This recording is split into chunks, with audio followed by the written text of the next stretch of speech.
Mesdames, messieurs, toute la technique de Globe TV, bonsoir.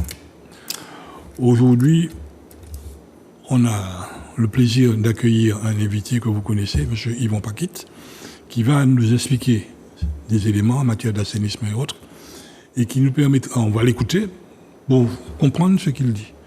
En tout cas, tout ce que nous pouvons vous dire, écoutez religieusement. M. Paquit, bonsoir. Bonsoir, M. Gabin, et puis bonsoir à tous les éditeurs de Zouk TV, que je suis toujours très heureux, n'est-ce pas, de partager des moments de débat comme ça avec eux.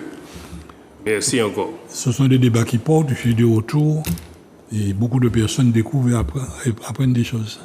Très bien. Nous sommes là d'ailleurs pour informer le public, les populations, sur des sujets quand même d'une extrême sensibilité. Ce que j'ai toujours pas compris, regardez Pigeon Ouagoumet, il en est. Depuis un temps David Das bien avant ça. Quand je rencontre certaines personnes ou quand certaines s'adressent à moi, nous concernant différentes personnes, je dirais, hommes publics, sont persuadés qu'il y a un hasard entre Zot et puis nous. Entre Zot et puis nous. Ah non, il faut donner nous mais Zot. Non, effectivement, si tu as ce sentiment-là, ce serait dommage, puisque non, c'est toi et j'entends. Voilà, c'est ça. Débattre qu'il faut débattre, bien sûr, il faut affirmer ses points de vue avec force de conviction, mais tout en respectant l'autre et tout en évitant de considérer l'autre comme un ennemi. D'ailleurs, quand on participe à un débat, on poursuit le même objectif, puisqu'il s'agit en réalité de mieux informer les populations.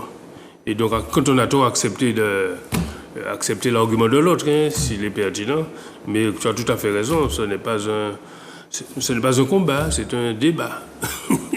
Et je suis tout à fait heureux d'y participer dans cet esprit-là. Et je crois que sur ton antenne et de ton émission en particulier, ça se passe généralement comme ça. C'est pourquoi j'apprécie cette émission, puisqu'on est là pour faire avancer des sujets en acceptant que l'autre apporte, n'est-ce pas, une contradiction tout à fait pertinente. Nous sommes toujours dit, c'est un combat où il n'y a pas d'adversaire. Exactement. Mais malheureusement, beaucoup de victimes. Ils vont nous pas référence et palmarès ancien combattant. Lorsqu'on s'est battu, dans le sens noble du terme, ton équipe a suivi la nôtre concernant l'aménagement de la prestation qui se trouve près de la décharge à la trompeuse pour permettre l'arrivée au niveau de la station d'épuration de Dillon, autre chose. Ça n'a pas été simple. Non, c'est tout à fait. Je parle de la trompeuse. Et puis... Oui, la trompeuse, la prestation trompeuse où les camions vidangeurs sont obligés de venir déposer là. Tout à fait. Alors c'est un combat qui d'ailleurs n'est pas encore tout à fait terminé. Enfin, tu es bien placé pour le savoir. C'est-à-dire qu'on a mis en place un dispositif pour que les camions vidangeurs viennent y déverser leur chargement. Ah ben évidemment, les camions sont pesés, mais il faut payer puisque ça ne peut pas être gratuit.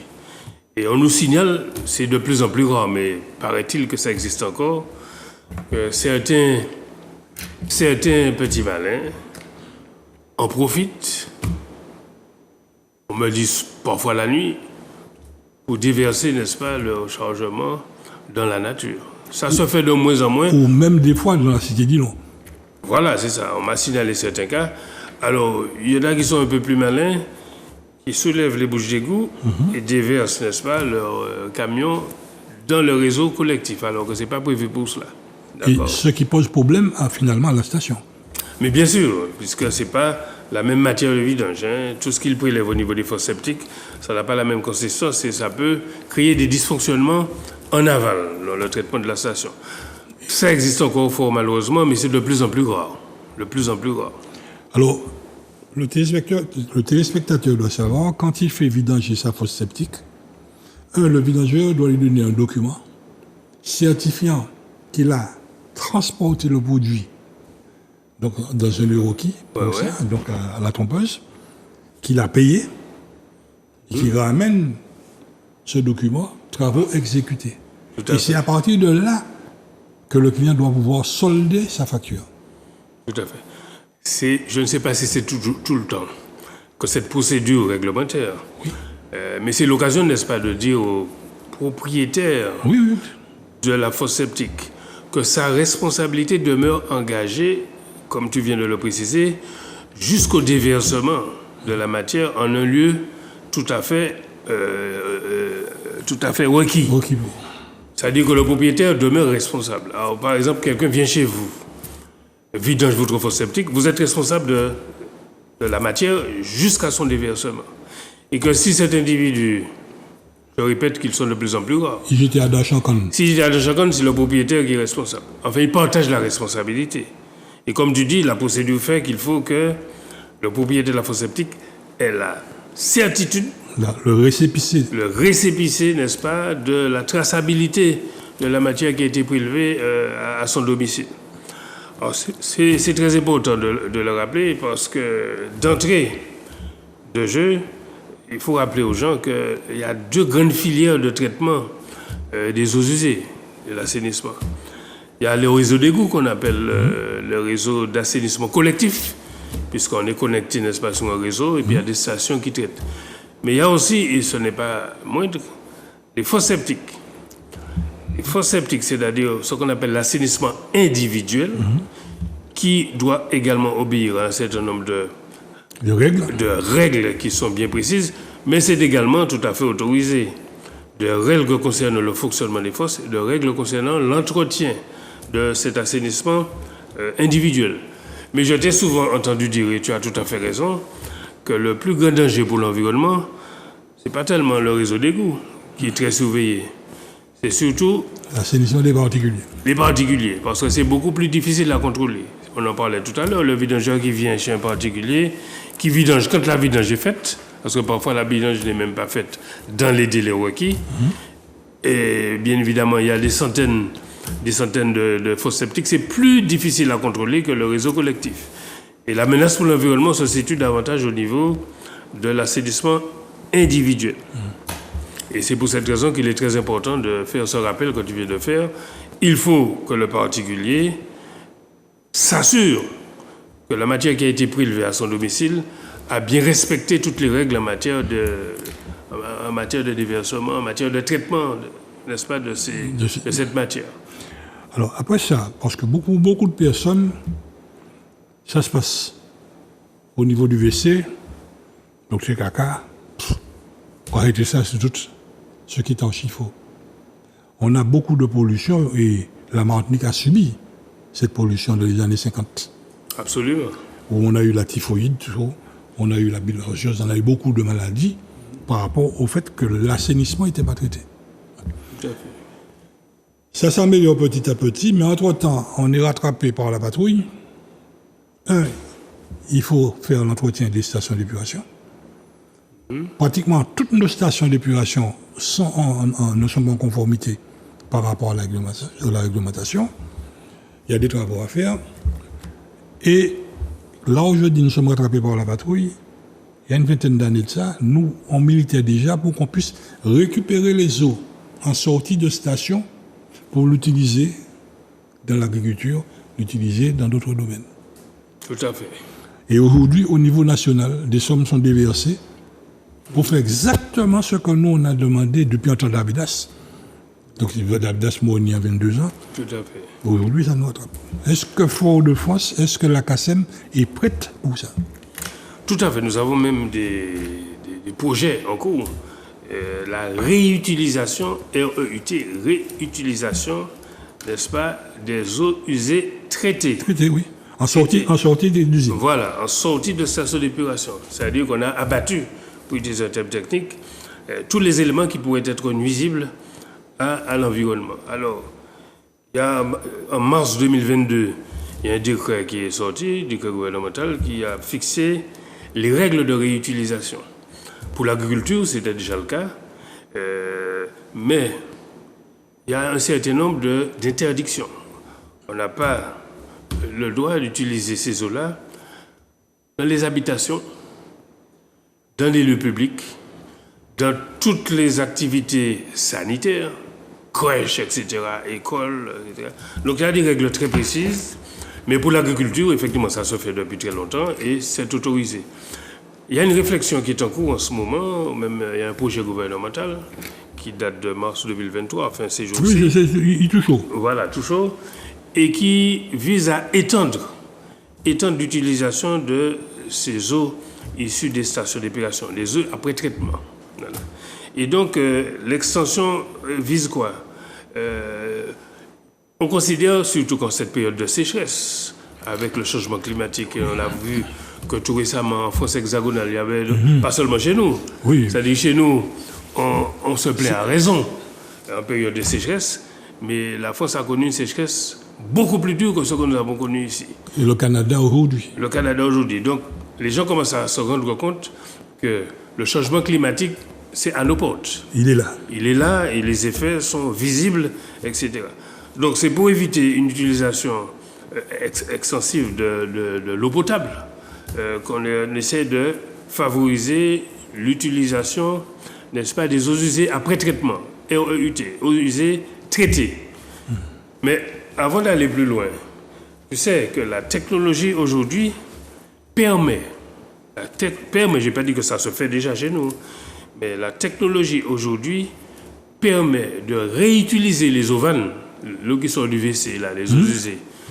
Et ça se fait déjà aux États-Unis, en Californie. En Israël. Voilà, la technologie permet de rendre potables les eaux usées. Au Péboy. Au Péboy. C'est-à-dire qu'il y a un processus, on ne va pas rentrer dans la technique, de filtration. D'osmose inverse, c'est chimique, hein, d'ultrafiltration, pour filtrer l'eau au niveau de la molécule. C'est-à-dire qu'on dit on laisse passer telle molécule, pas telle autre. Donc, si tu veux, alors bien sûr, psychologiquement. Ah oui. Psychologiquement, les gens se disent ah, d'autres âmes, pas qu'à boire. Mais quand il n'y a pas d'autre solution, on est obligé de le faire. Donc, il n'y a pas de menace pour la santé dès lors que ces technologies sont utilisées à bon escient. Ça fonctionne à certains endroits, comme tu dis en Israël, aux États-Unis, surtout en Californie où il n'y a pas beaucoup d'eau. Los Angeles. Donc, si on peut utiliser les eaux usées après traitement pour l'agriculture, a fortiori, le projet qui est lancé par le gouvernement, c'est quoi? Pour utiliser cette eau-là pour l'hydrocurage des réseaux, pour les voiries, et pour toutes les activités pour lesquelles il n'y a pas de menace. Alors, les deux menaces dont il faut tenir compte dans la réutilisation des eaux usées à prestation, il y a deux menaces, enfin il y a deux contraintes. Je ne vais pas entrer dans tous les détails. Premièrement, il ne faut pas que l'utilisation de ces eaux issues des stations d'épuration constitue une menace pour la santé humaine. Donc j'ai cité les cas, les aides d'habitation, etc., les crèches, les écoles, enfin bref, les lieux publics. On ne peut pas prendre faire la vaisselle. Voilà, on ne peut pas prendre faire la vaisselle, donc c'est formellement interdit. Mais dans beaucoup d'autres activités comme l'agriculture, n'est-ce pas, comme laver la ville, du réseau, laver, ça permet d'économiser l'eau potable. Arroser la savane. Donc ce qui était permis jusqu'à aujourd'hui pour l'agriculture, le projet c'est pour l'étendre à d'autres activités qui ne menacent pas la santé humaine. Et puis il y a une autre chose encore. Il y a deux objections. Il ne faut pas que la réutilisation menace la santé humaine et menace la santé de l'environnement. C'est-à-dire qu'il ne faut pas qu'il y ait de menace pour l'environnement parce qu'on sait que c'est un circuit fermé. Oui, comme il y a un retour. Ça revient, ça revient. Donc c'est la santé, effet sanitaire et effet environnemental. Une fois qu'on a maîtrisé ces deux conséquences, l'idée c'est de réutiliser les eaux usées après traitement dans beaucoup d'autres activités. Et c'est une excellente chose, ça permet, n'est-ce pas, de réduire cette pression. D'économiser sur la ressource. Sur la ressource en eau.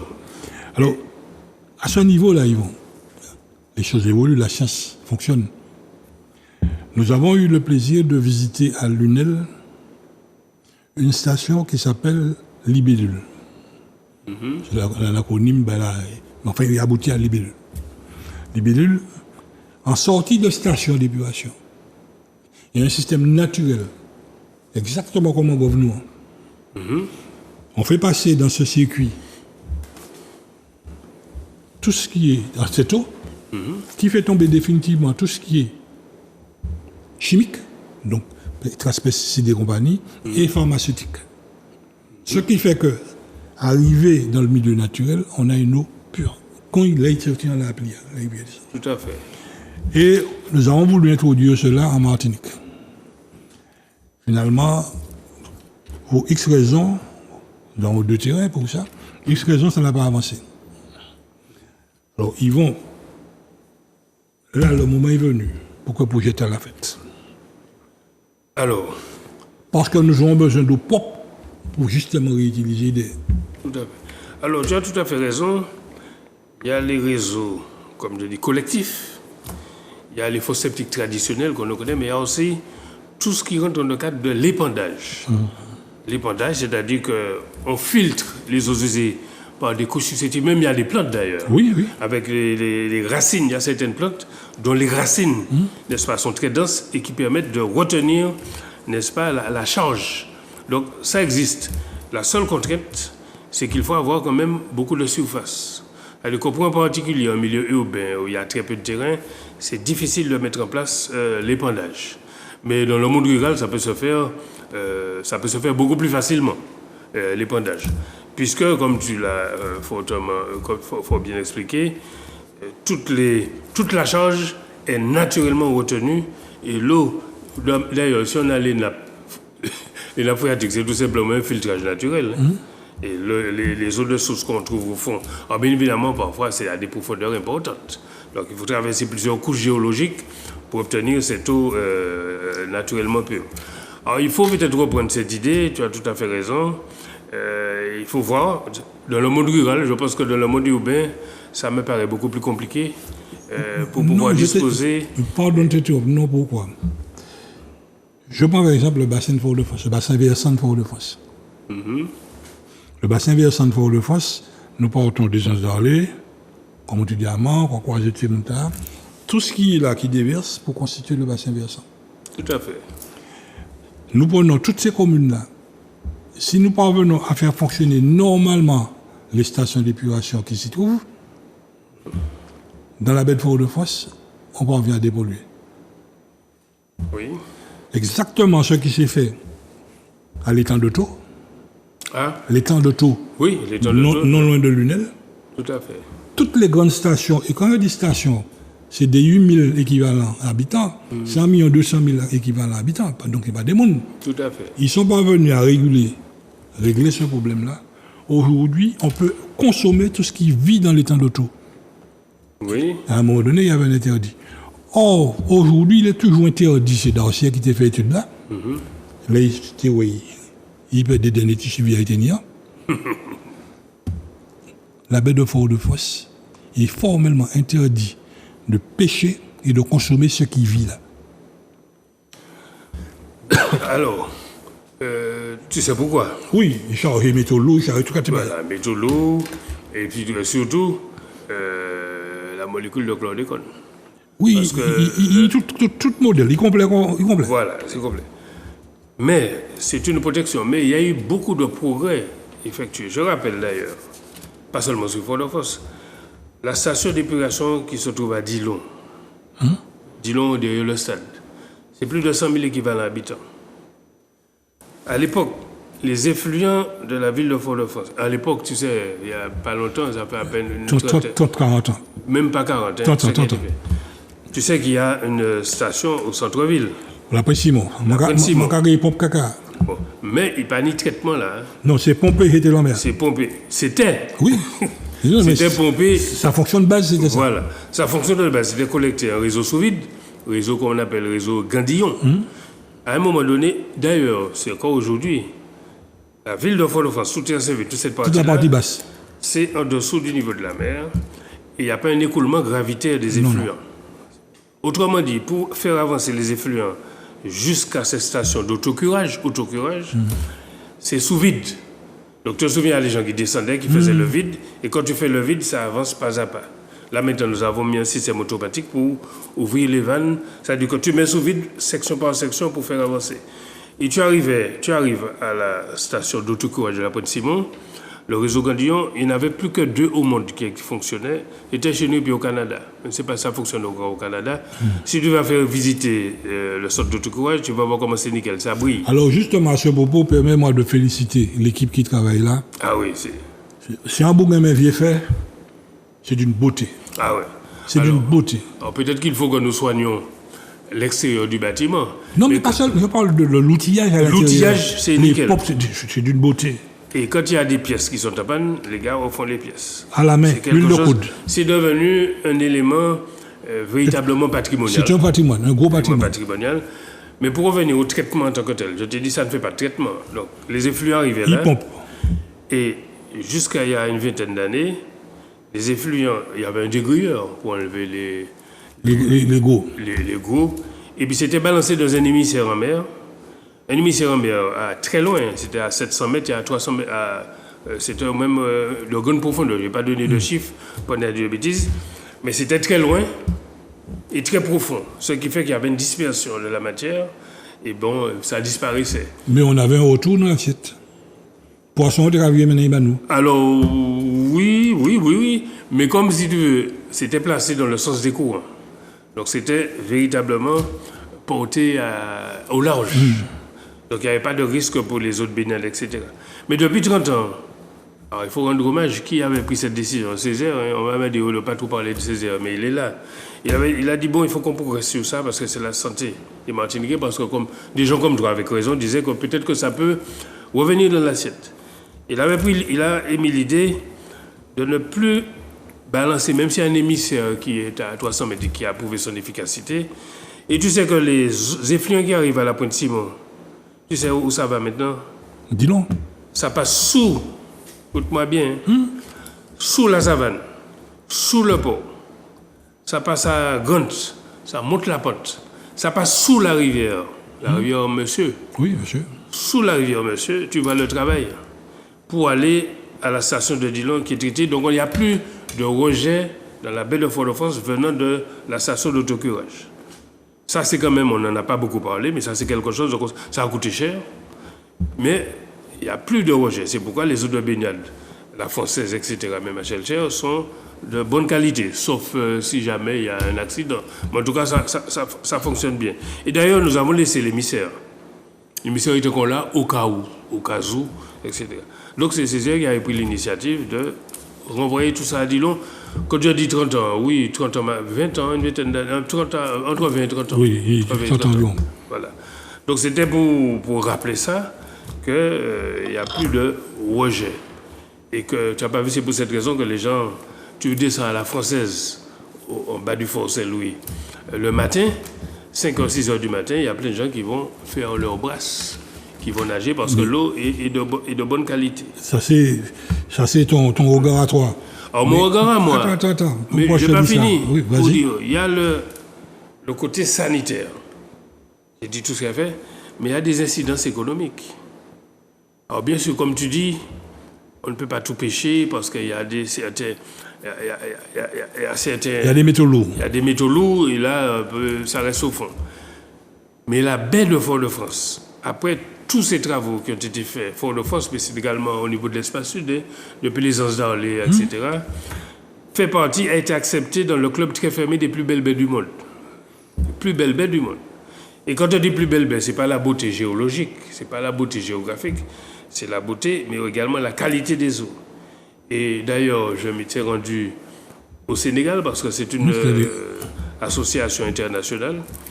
Et c'est moi qui étais allé défendre la baie de Fort-de-France. Hein. Alors quand je dis baie de Fort-de-France, ce n'est pas la baie de la ville de Fort-de-France. La baie de Fort-de-France. La baie de la ville de Fort-de-France s'appelle la baie des Flamands. Quand on dit la grande baie de Fort-de-France, c'est depuis Cap Salomon, en Zarlé, jusqu'à la pointe de Chelcher. Donc toute cette baie-là, n'est-ce pas, fait partie du club très fermé des plus belles baies du monde qui doit être exploitée au plan touristique. Parce que dans tous les documents internationaux, les plus belles baies du monde, il y a la baie, cette grande baie de la Martinique, baie de Fort-de-France. Alors, là où je m'autorise à te porter la contradiction, c'est la qualité de... C'est le but. La qualité de la française. N'oublie pas que nous avons tout ce qui sort de la décharge. Tout le listivia, la sauce zodia, qui sort de la décharge, qui descend dans la française. Oui. Tout ce qui sort de la Sahara, c'est toute cette zone-là qui descend là. Ce qui fait que nous avons de l'amélioration à porter là. Alors, beaucoup d'amélioration à faire là. Alors, bien Et évidemment, quand on regarde, pour conclure, toute la partie de la Lézarde, Montcabrit. Véritable piscine chimique. Piscine chimique. Tout ça va descendre, qui a pas de gaz pilote. Et c'est pourquoi nous avons tiré. Alors, lorsque nous avons soulevé ce problème avec, à l'époque, la DAS, qui nous avons répondu, c'est le problème de la police municipale. Elle a resté renfort aussi. Quand nous avons soulevé ce problème avec Pierre Samo, il glissait. Et jusqu'à maintenant, nous avons des enfants qui viennent faire de la planche à voile. Alors, comment il s'appelle encore? Au Montcabrit. Et on a beaucoup de personnes, singulièrement des filles, qui se plaignent. Une fois qu'elles sont bien là, une fois qu'elles ont traversé, ils ont arraché tout ça qui est antilope. Oui, parce que c'est la partie la plus vulnérable.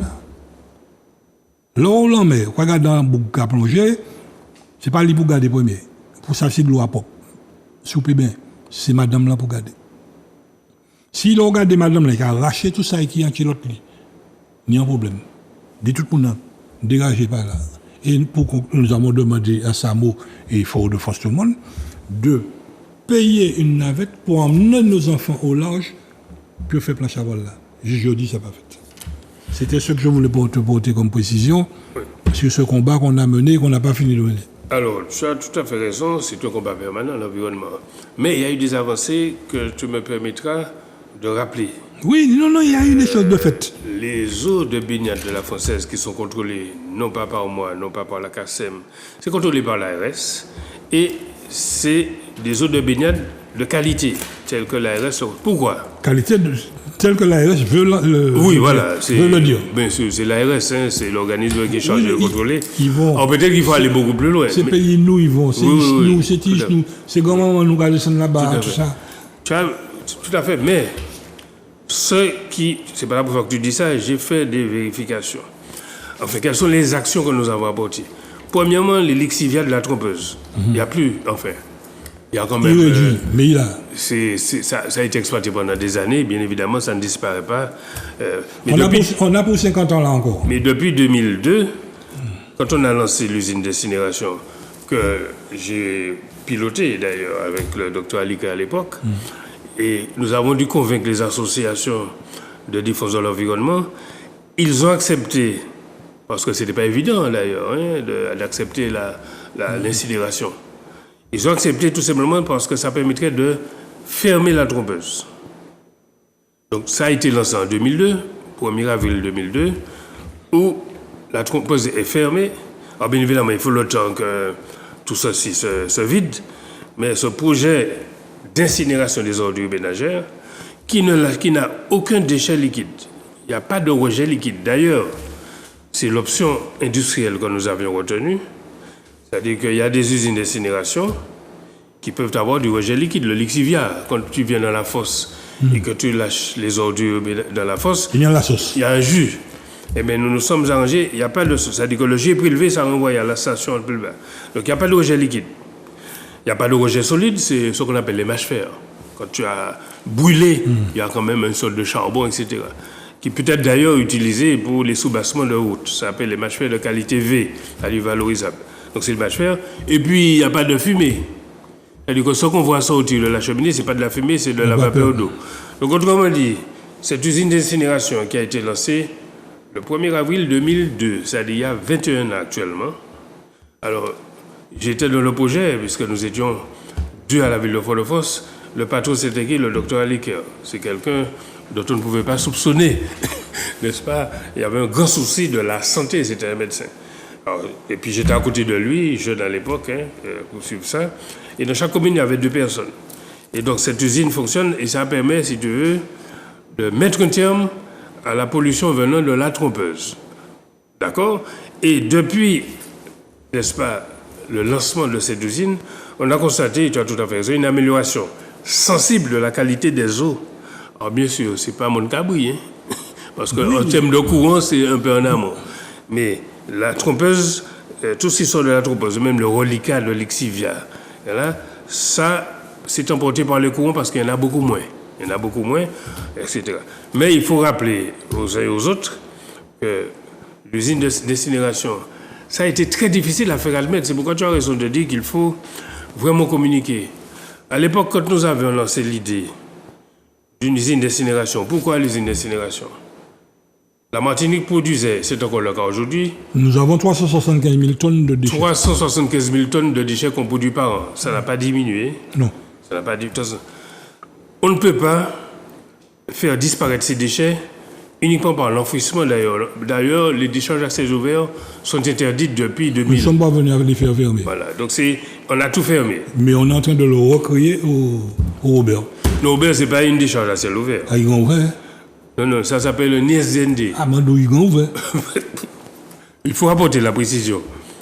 L'organe de la trompeuse, c'était à ciel ouvert. Montano, on entassait Le les gâteau, déchets. oui. On tassait. oui. L'ISDND, je prends le sigle exact, c'est Installation de stockage de déchets non dangereux. C'est un grand trou. Il y a un trou, hein, c'est une carrière. Tu parles de Tigalion. Tigalion, c'est-à-dire là où Robert. voilà.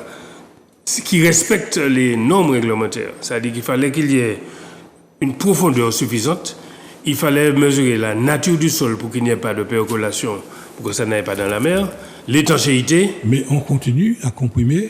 On comprime, mais à un moment donné, tu as raison de le signaler, il ne faut pas que ça se transforme en décharge à ciel ouvert parce que c'est interdit. C'est-à-dire que les calculs avaient été faits à l'époque pour une durée de vie de 25 ans. C'est-à-dire que ça a été lancé. Et à l'époque, quand tu regardes dans nos écrits, on disait d'ici 8 ans, il plaît. Ouais. Ah ben, Pourquoi il plaît? Il pourra ni 8 ans, il plaît. Alors là, on y raison, mais c'est l'occasion d'en parler. Pourquoi ça se remplit beaucoup plus vite que prévu? Tout simplement parce qu'en amont, on ne devait mettre dans ce trou, dans cette ISND, Déchets ultimes. que les déchets ultimes, on ne peut pas valoriser. Donc en amont, il fallait faire jouer la valorisation. Soit une valorisation énergétique, en allant à l'usine d'incinération. Quand tu brûles les déchets, tu produis de l'électricité d'ailleurs. On produit de l'électricité, l'usine d'incinération. On produit de l'électricité et qui satisfait aux besoins de 10 000 personnes. C'est-à-dire qu'il y a la chaleur qui est au sommet du four, c'est 800-900 degrés. On récupère cette vapeur pour faire tourner une turbine. Et ça produit de l'électricité, etc. Donc il y a de la valorisation. Et sur la toiture de cette usine, il y avait un demi-hectare de panneaux photovoltaïques. C'était à l'époque... Ils sont devenus aveugles. Je ne m'en occupe. Ils sont aveugles là aujourd'hui. Voilà, mais il faut de l'entretien. Ah ben oui, c'est même pas là. Il faut qu'on tu le remettes en place ou pas entretenir. Mais c'est comme si c'est qu'on débat là, bon débat là, c'est pas entretenir. Il ne faut pas entretenir. D'ailleurs, il faut rappeler ça. La CACEM avait obtenu, je m'en occupais à l'époque, c'est pourquoi je parle, c'était la plus grande ferme photovoltaïque de France. Quand nous avons mis ça, parce qu'il y avait un demi-hectare de ferme photovoltaïque. Mais il faut comment tu entretenir. Bon. Donc, si tu veux, l'usine d'incinération, non seulement ça permet de produire de l'électricité, mais ça permet de réduire le volume de déchets. Et les mâches-fer, c'est-à-dire après la combustion, les mâches-fer pouvaient être utilisés en soubassement de construction de routes. Et il n'y a pas de déchets, ni gazeux ni liquides. Donc, c'est une grande avancée, ça fonctionne jusqu'à la date d'aujourd'hui, ça fait 22 ans. Oui, mais ils vont. Mais attends, on n'a pas fini. On parle du Robert. Normalement, on ne devrait pas mettre dans le trou du Robert des déchets susceptibles d'être brûlés. D'être valorisés. Par ailleurs, il y a la valorisation par la combustion, par l'usine. Il y a une valorisation également par l'usine qui est à côté. La putréfaction, etc. Et on devait installer en amont du trou ce qu'on appelle un tri mécano-biologique. C'est-à-dire qu'on devait, quand le camion arrive au Robert, au lieu de prendre tout le déchet pour balancer à notre trou, ou qu'à trier, pour renvoyer à l'incinération, pour ceux qui étaient simples, renvoyer à la méthanisation qui est à côté, et ne mettre dans le trou que des déchets ultimes. Si on fait ça, le trou devra avoir une durée de vie de 25-30 ans. Alors là où tu as raison, c'est que je ne suis pas sûr aujourd'hui, de toute façon, ce dont je suis sûr, c'est que le tri en amont n'est pas encore opérationnel. Pourquoi ils vont? Et que le trou se remplit beaucoup trop vite. Et il faudra bien, dans les 10 ans qui viennent, peut-être avant, je n'en sais rien, rechercher encore d'autres exutoires. Parce que les 375 000 tonnes de déchets dont tu parles par an sont encore là. Alors, ils vont, excuse-moi. Nous sommes descendus en Allemagne, à 1 heure de Strasbourg. 1 heure. Nous avons visité une usine dans la dimension de Martinique. Tous les déchets sont traités au départ sur le quai, sélectionnés, triés. C'est le tri, ouais. Tri, tout est électronique, tout est valorisé. Et on parvient à obtenir du gaz méthane que l'on envoie dans le circuit ville. Nous pas ça ici, mais nous ni gaz en bouteille. Nous payons un accord et puis la Sarah. Nous avons donné toutes les indications pour qu'on puisse faire l'adaptation de cette usine sur la Martinique. Nous pas voir l'ombre de quoi que ce soit.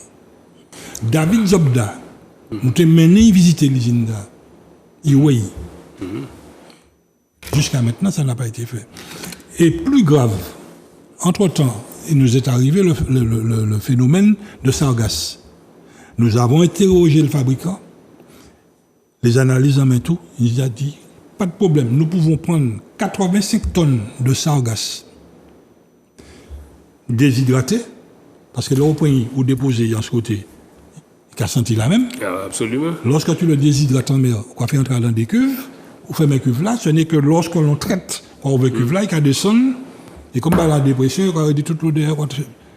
Jusqu'à maintenant, ça n'a pas été entendu. Alors, ça a été quand même un peu entendu. Non, attends. Là, nous baladons pour hier. Là, nous amenons ça à rouler. Nous disons, monsieur, attends, il y a un problème, j'ai oublié, c'est Martinique, nous. Il y a toujours dit, nous, Martinique, pas jamais bachat VB. Kamajébéa. Et puis même, il cherche béa. On a vu ce que ça a donné. L'argent qu'on est en train de... Enfin, ça sent l'autre débat. Cet argent-là aurait pu largement servir pour qu'on puisse faire... Et nous sommes arrivés à trouver un accord et puis Albioma, pour te prendre des résidus là. C'est quoi qu'il y a des résidus solides. Et puis, soit des camions qui transportés, soit en convoyeur, on l'emmenait à Albioma et on réduisait l'importation de bois pour faire tourner Albioma.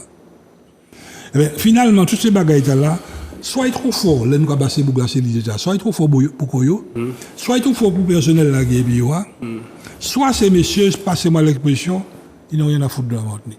Et c'est ça, ils vont, qui finalement, de l'enramat de mon commun, quel est l'intérêt de se battre pour le pays? Quel est l'intérêt Alors, de se il battre pour faut, le pays? si tu veux, les choses sont bien évidemment complexes.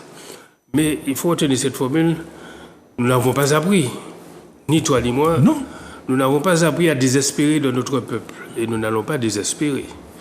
Et si dans nos analyses, nous faisons preuve de pessimisme, il faut être pessimiste quand on fait les analyses, quand on analyse et quand on fait des projections. Il faut être pessimiste parce que c'est par le pessimisme qu'on peut faire remonter les vrais problèmes. Mais une fois qu'on est dans l'action, l'optimisme doit remplacer le pessimisme. Parce que nous n'avons pas appris, il ne faut pas que nous apprenions à désespérer.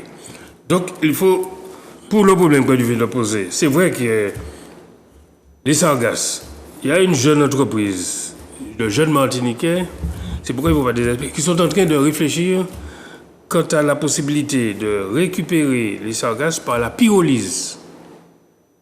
Il y a toute une série d'études qui sont faites, des tests avec des chercheurs, etc.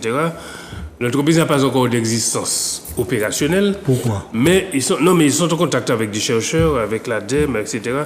Et je pense que ça devrait sortir. C'est-à-dire que c'est un procédé chimique de traitement, pas seulement les sargasses. Au départ, ils étaient partis de l'idée de faire de la pyrolyse avec les déchets. C'est-à-dire qu'il y aurait eu de l'incinération, de l'enfouissement, de la méthanisation. Et cette technique de pyrolyse qui semble nous créer beaucoup d'espoir. Et je leur ai posé la question à Patrick Lottin, il m'a dit qu'ils sont en train de faire des tests avec des chercheurs d'université du CNRS et qui donnent de bons résultats pour pyrolyser les sargasses. Mais comme tu disais, il ne faut pas attendre ni pourrir en les sables. Et c'est là, justement, le problème là, c'est là toutes ces gens habités. Voilà. En 2010-2011, on était en plein dans le programme des pantalons aériens. Sargasses comment en nous, Serge était président de la région. Nous soulevons le problème là. Qu'on connaît, tout ce monde qui était dans c'est mon Poutine qui a fait et qui a gourmé pour nous sauver le pays, pas banane, sauver le pays pour par rapport aux dépendants aériens. Là, nous lançons ça. À l'époque, j'avais trouvé une moissonneuse battante au Canada pour 780 000 euros. Mais pour nous, c'était en algue, contre toute algue. Mais chemin faisant, nous avons découvert que l'ayant mis en mer là, c'est une belle salade. Hein. Oui, il faut que avant il échoué. Mais une fois il échoué ici, qui a décomposé. Les a décomposé. Qui moun qui l'a mis Bokaili en parc, sargasse. Je ne vais pas retrouver des Martiniquais. Mais c'est même le jour de la santé. C'est qu'il faut. D'où le fait que nous travaillons, nous avons trouvé la possibilité de déshydrater les sargasses. On les récupère au large, de déshydrater les sargasses sur une bâche, faire entrer dans une cuve plastique, fermer une cuve là, battre, l'arriver ici et arrêter là, en 6 semaines, 2 semaines, en mois, ou pas qu'à prendre l'ODI. Et ça venait se mettre dans la bouillie, dans l'usine qu'on avait visitée en Allemagne. Et comment ils vont, nous sommes des anciens combattants. Là, on va parler de ça, on va dire, mais bon, on a gardé que Mané. Enfin, même David de descendre et puis nous en Allemagne, gardé que Mané. Et puis, on constate une chose. Une fois que tu as lancé tout ce programme, le stimulus, l'argent, gaffe au point pour mettre en place tout système de loi, tout système d'assainissement. Alors que vous savez ce qu'il faut faire, maintenant, il faut les finances. Et quand on regarde comment fonctionne le financement, les différents services, ces messieurs s'en foutaient pas mal. C'est là que des fois, je me pose comme question pour qui nous allons pas payer. Non, en fait, c'est vrai, il faut être exigeant. Il faut avoir de l'ambition, mais je crois qu'il y a eu beaucoup de progrès. Je ne dis pas qu'il n'y a pas de progrès. Le progrès qu'on veut, c'est au niveau des administratifs. Au niveau des administratifs, qui sachent faire les dossiers, les mettre à disposition des élus pour faire le job. Regarde la méthode du bidule là. En 2017, ces messieurs dans ces bagarres-là, il y a eu la Chine. La Chine dit pas de problème, donc à partir de si nous on avait fait la méthode du bidule au niveau de tout ce que nous avons dans notre périphérie, pour accorder nos stations d'épuration, pour faire ce qu'il faut. Nous avons belle négoce là, nous avons perdu et nous perdons du temps. Mais en manière, tu vois, il y a deux manières. On peut regarder le verre à moitié plein, le verre à moitié vide. En matière de traitement de déchets, c'est vrai qu'on peut être insatisfait. Et tu parles de déchets. Pour insulter, c'est pas un déchet, c'est une matière première. Hein. Oui, ça tout dépend de ce qu'on en fait. Mais, non, tout dépend de ce qu'on en fait. Mais je vais te prendre un exemple très simple pour montrer qu'il faut qu'en Martinique, sur certains sujets, en particulier sur ce sujet qui présente des aspects critiquables, ça c'est certain, mais nous avons peut-être fait, il ne faut pas se faire bonne conscience parce qu'on a fait mieux que les autres. Quand au début des années 2000, tu te souviens que c'était extrêmement difficile de faire admettre l'idée d'une usine d'incinération. C'était le problème dans les DOM d'une manière générale. En Guadeloupe, en Guyane, à La Réunion. Tu sais dans quel DOM on a su le faire parce qu'on s'est compris, on s'est engueulé, finalement on a avancé. Jusqu'à la date d'aujourd'hui, 20 ans après, le seul outre-mer où il y a une usine d'incinération, c'est la Martinique. Là, la Guadeloupe vient visiter notre usine d'incinération, d'accord. La Réunion, je te le dis très clairement, la Réunion m'avait même invité pour venir participer à un débat chez eux. Pourquoi? Parce qu'il y avait beaucoup de résistance à l'incinération. Et je suis allé là, ils m'ont invité, et je leur ai dit la chose suivante. L'usine d'incinération chez nous, ça fonctionne depuis 20 ans. Qu'est-ce qui présente le plus de risques? Les conséquences de l'incinération qui est quand même maîtrisée, ils font de l'enfouissement. Enfin, ils faisaient au moment où je sais. Je dis, vous êtes sur une île, vous faites de l'enfouissement? L'enfouissement, c'est ce qu'on fait au Robert. C'est-à-dire que nous avons dit en Martinique, il y a 3 grands processus qui sont maîtrisés techniquement. C'est l'enfouissement, on ne peut pas c'est l'enfouissement, avec des règles bien précises, puisque la réglementation est très précise. L'enfouissement, la méthanisation et l'incinération. Nous avons dit, on ne va pas choisir l'un des 3 processus, on fait les 3. C'est-à-dire qu'on a fait l'usine d'incinération qui ne va pas traiter 375 000 tonnes. Ce n'est pas possible. On a dit 120 000 tonnes. L'usine d'incinération, on l'a limitée volontairement à 120 000 tonnes. La méthanisation, l'enfouissement, on a dit, bon, on va faire 100 000 tonnes. On a dit 3 tiers. À la date d'aujourd'hui, quels sont les objectifs qui ont été atteints? Le seul process qui a été atteint, c'est l'incinération. Et avec des difficultés, parce que l'usine a 20 ans maintenant. Il faut réparer, il faut changer fourrage. Mais, bon an, mal an, l'usine d'incinération de Dillon traite ses 115 000 tonnes chaque année. L'enfouissement, bien sûr, ça traite sa partie, mais avec une vitesse de remplissage de DZD qui devrait nous effrayer. Et c'est la méthanisation qui ne remplit pas ses objectifs. La méthanisation, il y a une unité de méthanisation, Robert. Ce n'est pas le process de méthanisation qui ne fonctionne pas. C'est que pour méthaniser, il faut avoir des fermentescibles. Il faut mettre un circuit de ramassage des fermentescibles sur toute la Martinique. Ça a été tenté, ça n'a pas vraiment marché. Donc, autrement dit, l'usine est là, mais il manque de la matière. On fait du compost. Donc, quand tu viens avec les fermentescibles, avec les déchets verts, tu bois les effets verts, les fermentescibles, etc. Et tu l'as dit tout à l'heure, quand tu fais de la méthanisation, ça porte son nom. Tu fais du compost pour amender les sols. Mais on fait autre chose. On devrait faire autre chose qu'on n'a pas encore su faire. Mais la méthanisation, c'est produire du méthane. Le méthane, c'est un gaz combustible. Nous pouvons faire moteur de l'autre tourner. Ou si tu es Strasbourg, oui, mais on utilise le méthane, qui est un gaz inflammable, qui est un hydrocarbure. Oui, qui sort de l'usine qui va à Strasbourg. Le pétrole qui fait fonctionner les voitures, c'est un hydrocarbure. Moi, quand même, la formule chimique là, c'est C8H18. 8 carbone et 18 hydrogène. Mais méthane, c'est CH4, du carbone. Donc, c'est un combustible. Donc, on dit, qu'est-ce qu'il faut à Strasbourg? Il faut de la méthanisation. Il récupère le méthane pour faire du chauffage de la ville. Oui. On pourrait, mais il faudrait qu'il y ait encore un certain nombre de choses à faire avant. Hein. Mais notre usine de méthanisation, on pourrait utiliser pour produire du le méthane avec la chaleur pour produire de l'électricité. Une fois que tu as de l'énergie, tu peux transformer en toute forme. Donc c'est une bonne chose qui est l'usine de méthanisation. Donc il faut dire qu'on a réussi ça, on a mis une usine d'incinération, on a réussi l'usine d'incinération et l'enfouissement, on l'a réussi. Plus que partout ailleurs dans la Caraïbe. Par contre, tu as tout à fait raison de dire, il faut aller plus loin. C'est-à-dire qu'aller plus loin pour l'incinération, c'est quoi? Il faut mettre une deuxième ligne. Il faut monter à 200 000 tonnes, puisque c'est ce qui fonctionne. Oui, mais là, c'est une troisième ligne à l'incinération. Non, il y a une seule ligne pour l'instant. Il faut mettre une deuxième ligne. Et au départ, il n'y a pas une un seul. Non. Il y a le génie civil qui est prêt, qui est fait pour accueillir le process industriel. Mais pour l'instant, il y a une seule ligne. Donc, quand tu mets 2 lignes, tu montes à 220 000 tonnes. D'accord? La méthanisation, il faut, comme tu as dit, collecter les fermentescibles, c'est compliqué, c'est difficile. Si ça n'a pas été fait, c'est parce que c'est difficile. Collecter le fermentescible et puis produire du méthane. D'ailleurs, pour expliquer aux gens, le méthane se produit tout seul, il n'y a rien à faire. Tu vois une décharge à ciel ouvert. En fosse septique. Ça produit. En fosse septique. Oui. Carbone méthane. Oui. J'ai vu au Sénégal, dans beaucoup de pays d'Afrique. On utilise ça pour. On utilise les fosses septiques. Pour faire manger. Oui. Mais on va dire à Martinique, ça c'est bien carrément faire manger, il va manger bien ça. Mais tu as parlé de la thrombose là tout à l'heure.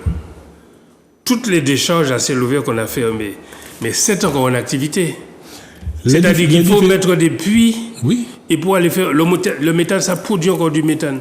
Donc tu mets ce qu'on appelle des puits pour actuellement, qu'est-ce qu'on fait pour désactiver la décharge? On met des tuyaux pour évacuer le méthane. Tu sais quand tu vois une petite flamme là. Pour habiter. Mais tu peux. Alors peut-être pas ni assez. Mais tu mets. En pompe. Tu mets des puits. Oui.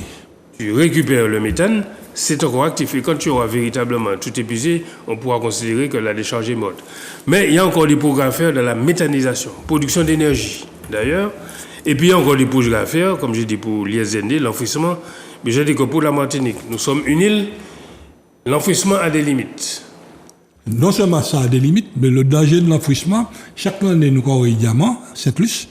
Les diffus prix d'idées, ce sont des cancers énormes que l'on met en activité.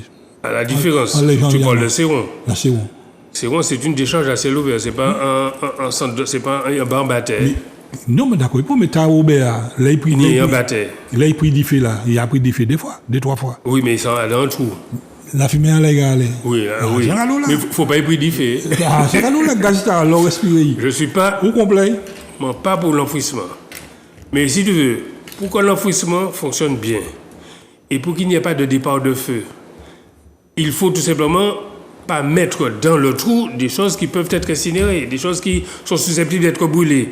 Souvenir un déchet qui peut être brûlé, pas mettre en trou, mettre l'usine d'incinération. Donc il faut mettre dans le trou que des déchets ultimes qui ne sont pas susceptibles de provoquer des départs de feu ni de produire du méthane. Si tu as des déchets qui peuvent produire du méthane en se décomposant, ou qu'à mettre dans l'unité de méthanisation. Donc c'est ça la règle. Tu as les trois, mais en amont de tout cela, il faut d'un tri pour mettre dans le trou ce qui est ultime, ce qui est incinérable, tu envoies à Dillon, et ce qui est méthanisable, etc. Et puis, mais en amont de tout ça, ce qu'on oublie, en amont de tout ça, il y a le tri qu'on fait à la mer. Il y a tous les bacs qui sont placés partout en Martinique. Ça a été un grand échec. Hein. Non, ça fonctionne. Je ne sais pas que ça ne fonctionne pas, mais ça a été un échec. Souvent, ils transforment en décharge. Les gens ont mis beaucoup de temps, mais ça fonctionne de mieux en mieux. Or, il fallait faire des déchetteries mobiles. L'idée n'est pas encore évacuée. C'est encore une bonne idée pour il faut faire des déchetteries mobiles. Voilà, tu as tout à fait raison. Pour savoir que bon, bah, la ravine, tel jour, Voilà. tout le monde a rapporté ça à métier, et puis monsieur, comme il a rapporté, c'est l'histoire de la promenade. Alors là, c'est pourquoi il faut, là, le tri avec les bacs jaunes, et le tri, la collecte du verre, la collecte du plastique, etc., ça ne va pas assez vite. Non seulement ça ne va pas assez vite, mais la valorisation n'est pas mise en place. Quand je vois le stock de verre brisé qu'on a à la trompeuse, dans quels sont les grands chantiers qu'on a? Pour le verre, ça marche mieux. C'est mieux, mais il faut pas marcher comme nous te réjouter. On n'aurait pas dû avoir autant de stock. Pour le verre, c'est plus facile. Ou quoi craser, ça utilise des matériaux de construction. Ça, il n'y a pas de problème pour le verre. On mettait en fondation, mais la CACEM, dans ses programmes, pour qu'on mette la CACEM, pour bien la fête. Hein. Mais tu sais pourquoi? Vous savez, en usine, tu as beaucoup qui te montent en unité. Oui, mais ça. C'est-à-dire qu'il y a aussi les contraintes économiques. Pour que l'unité de revalorisation du verre soit économiquement rentable, il faut qu'il y ait un seuil volumétrique. Les quantités n'étaient pas suffisantes. Les quantités collectées. On aurait pu importer cette matière première. Aussi. De la Caraïbe. Aussi. Donc l'usine n'a pas fonctionné, pas suffisamment de matière. Ouais. Mais si tu veux, ce que je veux dire, c'est que on a placé le circuit de collecte avant traitement, parce que ce dont on a parlé là, le traitement, que ce soit incinération, que ce soit méthanisation, que ce soit enfouissement, c'est du traitement. En amont du traitement, il y a la collecte et le tri. Donc, pourquoi ça ne marche pas aussi vite que nous l'avions souhaité? C'est pas parce que le dispositif est bon, ça c'est le comportement des gens. Il faut jouer sur le comportement. Il faut faire beaucoup de communication. Pour dire là, que vous avez, il y a beaucoup de gens qui aujourd'hui ne font pas le tri chez eux. Ils ont mélanger tout ça dans la poubelle là. Alors que, mais ça demande du temps. Par contre, visuellement, je me suis dit, tiens, il y a eu beaucoup de progrès. À l'époque, quand je passais au pont de Chêne, quand monter au Blavalata, tu regardais la rivière. Il tenait en surface de bouteilles plastiques. Bouteilles plastiques, etc. Pas ce matin, tu vas pas voir. Vous voyez une bouteille égarée. C'est qu'on l'autoroute là. On a monté l'autoroute là dans les années 60, dans les années 70.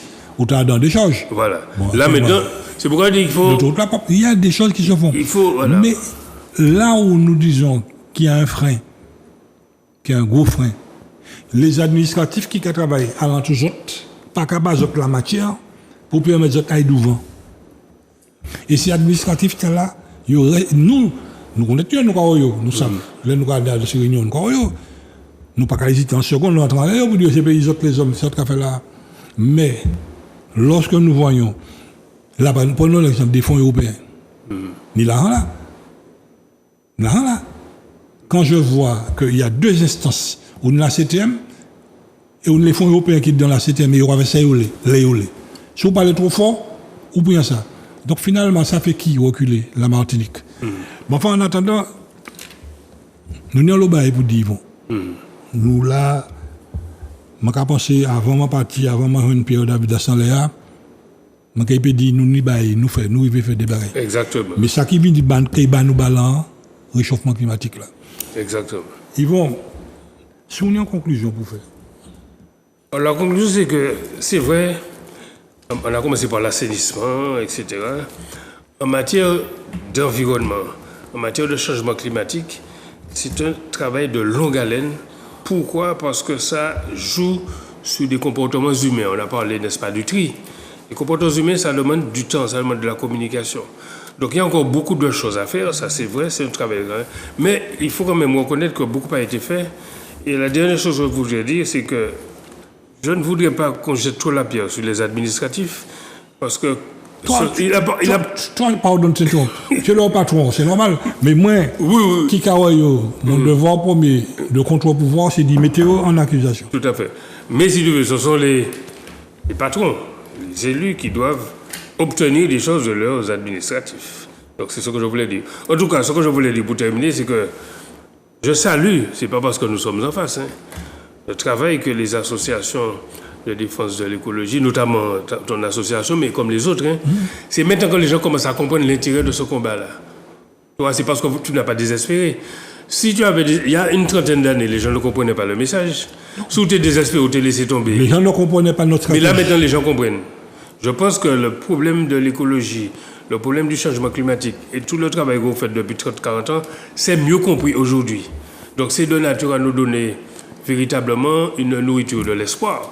Et ça nous permettra d'être toujours, comme je le disais tout à l'heure, pessimistes dans nos analyses, pessimistes dans nos prévisions, mais résolument optimistes une fois l'action engagée. Et c'est pour cette raison que je voudrais te remercier, parce que tu n'as jamais baissé les bras, comme d'autres, toutes les associations d'écologie, qui sont pessimistes dans le discours, mais qui sont optimistes dans l'action. Et c'est l'optimisme qui nous permettra véritablement de gagner ce combat auquel nous serons confrontés encore pour pas mal d'années. Enfin, en tout cas, avant ma partie dans la Grande Prairie, j'aurais voulu quand même me reposer que la relève se mette en place, que la relève, la relève, qu'elle fasse son job, et que qu'on en écoute pour comprendre. Parce que c'est parce que nous écoutons qu'on nous comprenons qu'on nous vivons faire ça qu'il y a à faire. Nous gouvernons, mais celle qui s'en donne comme âme, tête nous, et puis qu'on dit nous. Tout à fait. Argument contre argument. En tout cas, merci encore et à très bientôt. Merci beaucoup, ça va te remercier.